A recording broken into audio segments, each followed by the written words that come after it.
အားလုံးပဲမင်္ဂလာပါဗျဒီနေ့ main point တွေလွဲချော်သွားလို့စိတ်ညစ်နေကြပြီလား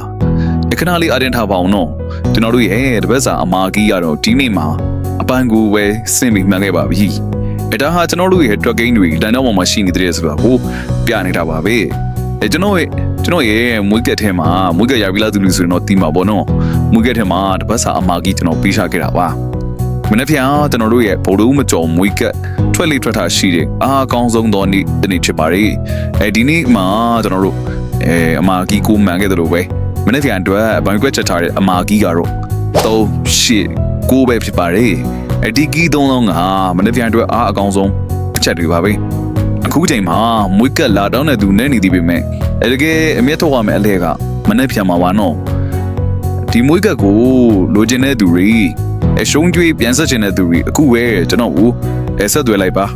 အခုကျွန်တော်ချပေးထားတဲ့ဖုန်းနံပါတ်ရဲ့ Viber မှာလာပြီးတော့ဟိုင်းထားလိုက်ပါနော်မနေ့ပြန်မှာအားလုံးပြုံးနိုင်မှုကျွန်တော်အစွမ်းကုန်စူးစမ်းပေးထားပါတယ်ဆွဲရှိသူကပဲအောင်ဝက်ခံပါပါမနေ့ပြန်မှာဆုံးကြမယ်ဗျအားလုံးကြံတော့ကြပါစေ